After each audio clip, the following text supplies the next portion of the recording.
راجع لك يا بلادي يا أغلى من أولادي وبحبك رح نادي يا أجمل عنوان. جب اپنے بچوں کو تعلیم دی جائے اور جب ان کو سکھایا جائے تو رشتوں کا تقدس ان کے دلوں میں بٹھایا جائے اور ان کو ان رشتوں کا خیال رکھنے کا کہا جائے.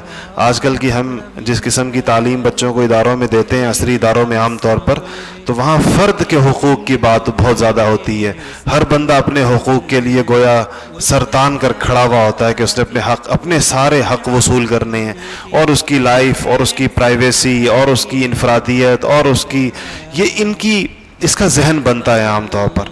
اس میں دوسرے کے لیے قربانی دینے کے لیے، دوسرے کے لیے اپنے آرام کو قربان کرنا، اپنی راحت کو قربان کرنا، یہ تعلیم ہمارے تعلیمی اداروں کے نظام تربیت کا حصہ نہیں ہے. یہ گھروں میں دی جانی چاہیے اور بتانا چاہیے کہ جہاں پر خاندان رہتے ہوں اور خاندانوں سے جہاں پر مراسم اور تعلقات ہوں آپس میں، تو وہاں پر کس طریقے کے ساتھ رہا جاتا ہے.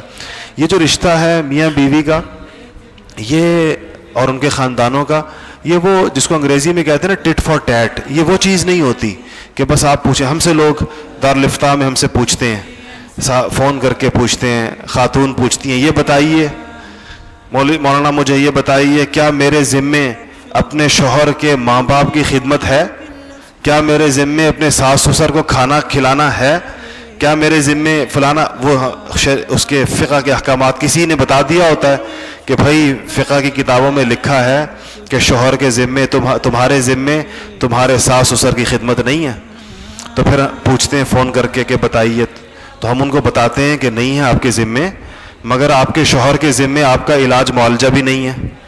آپ کے شوہر کے ذمے جو نان نفقہ اور جو سکنا ہے، جو ضروری، جس کو ٹٹ فار ٹیٹ کہتے ہیں، پھر تو دونوں طرف سے بات آئے گی.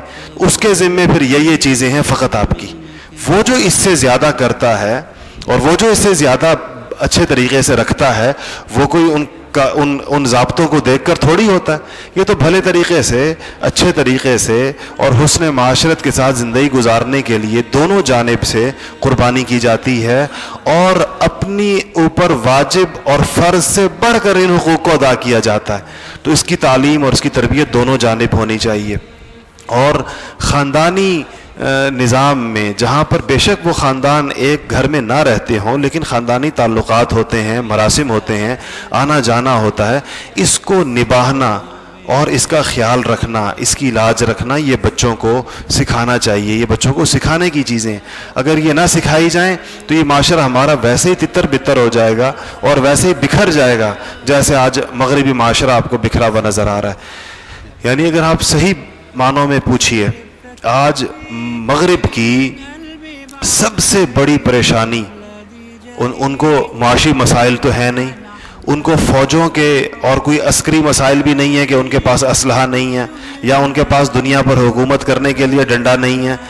آج اگر آپ کی مغربی معاشرے کا سب سے بڑا مسئلہ پوچھیں ان کے کسی بھی سوشل سائنٹسٹ سے کہ سب سے بڑا مسئلہ کیا ہے مغربی معاشرے میں، تو وہ کہے گا کہ سب سے بڑا مسئلہ خاندانی نظام کا ہے اور گھر کے ادارے کا مسئلہ، کہ گھر کا ادارہ بکھر گیا اور ادارہ رہا نہیں ہے، اور اس کے نتیجے میں جو معاشرے میں ایک ابتری پھیلتی ہے وہ آج اس کا سامنا کر رہے ہیں. میں نے خود بعض مغربی مفکرین کے وہ مضامین پڑھے ہیں جس میں انہوں نے اپنے اس معاشرے کی سب سے بڑی مصیبت کی طرف اشارہ کرتے ہوئے یہ واضح طور پر لکھا ہے کہ اس بارے میں اگر ہمیں رہنمائی مل سکتی ہے تو مسلمانوں سے مل سکتی ہے. ان کے ہاں یہ چیزیں محفوظ ہیں اور ہر قسم کے طبقات میں محفوظ ہیں. ان مسلم ممالک میں بھی جہاں دولت کی ریل پیل ہے وہاں پر بھی الحمدللہ محفوظ ہیں، اور ان مسلم ممالک اور مسلم معاشروں میں بھی جہاں بہر الغربت اور افلاس ہے وہاں پر بھی محفوظ ہیں. اللہ کا شکر ہے کہ ہم نے یہ مناظر عام طور پر ابھی نہیں دیکھے اپنے معاشرے میں. یہ کراچی پاکستان کا ایڈوانس ترین شہر سمجھا جاتا ہے، لیکن اللہ کا شکر ہے کہ ابھی یہ مناظر ہماری آنکھوں نے نہیں دیکھے کہ ان گھروں میں اور ان فلیٹوں میں جوڑے بغیر نکاح کے رہ رہے ہوں اور یہ عام سی ایک بات ہو، ایک بالکل عام بات ہو.